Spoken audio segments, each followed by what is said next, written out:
กินข้าวเด้อลูกขึ้นเบียร์ก็พูดเด้อไปหาซอยนาเด้อสบายดีพี่น้องอันนี้เป็นภาพโอกาสแกงหน่อไม้กับข้าวหุงพี่น้องเด้อพี่น้องเด้อไปเบิ่งกันอันนี้คือภาพบรรยากาศข้าวหุงกับแกงหน่อไม้พี่น้องเพื่อว่าแกงหน่อไม้ที่สำเร็จรูปแล้วพี่น้องปล่อยเบิ่งไปนำกันเด้อพี่น้องเด้อแกงหน่อไม้ใส่ผักข่าเลยพี่น้องตักผักข่าให้พี่ให้น้องเบิ่งนี่อันนี้คือผักข่าภาษาพื้นบ้านเฮาแม่นผักขากับแกงหน่อไม้ก็ถือว่า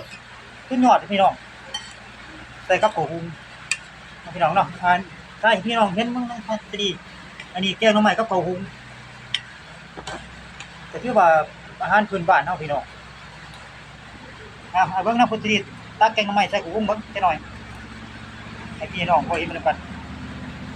เด้อพี่น้องเด้อกินเบิ่งกินให้พี่ให้น้องมึงแน่อันนี้นะฮัตตรีกินแกงหน่อไม้ก็ข้าวหุงพี่น้องโอเคพี่น้องค่อยๆเบิ่งกันกินนางฮัตตรีกินแกงหน่อไม้ก็ข้าวหุงตอนเที่ยงสิได้ฮัตตรีแซ่บอยู่บ่แซ่บเนาะแกงหน่อไม้ก็ข้าวหุงเฮาข้าวหุงมันฮ้อนพี่น้องอยู่ในหม้อเกลี้ยงเลยพี่น้องเนาะอันนี้คือบรรยากาศนางพุทธรีกำลังคุยนี่นางพุทธรีเด้อพี่น้องเด้อเพิ่นกินแกงหน่อไม้เฮาผู้สาวกินแกงหน่อไม้อาหารพื้นบ้านอาหารปลอดสารพิษเฮาปองปังเด้อพี่น้องเด้อค่อยๆเบิ่งกัน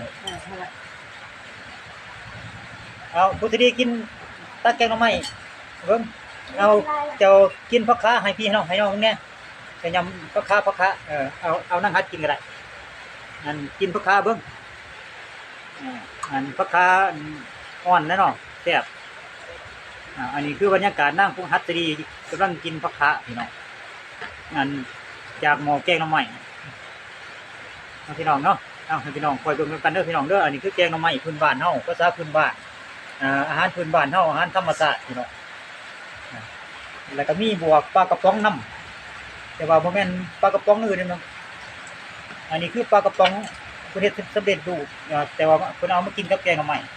ถือว่าเขาบรรยากาศดีพี่น้องกินแกงหน่อไม้แล้วก็กินกับปลากระป๋องนำสิเด้เนาะ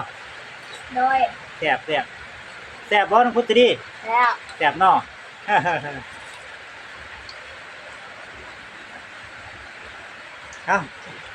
พี่น้องตัวนี้เนาะพี่น้องเนาะคือภาพบรรยากาศตอนเที่ยงกินข้าวเที่ยงกับแกงหน่อไม้ขอบใจเด้อพี่น้องขอบใจหลายติดตามคลิปของผู้อ่อนมื้อนี้วงขอบใจหลายบ๊ายบายพี่น้อง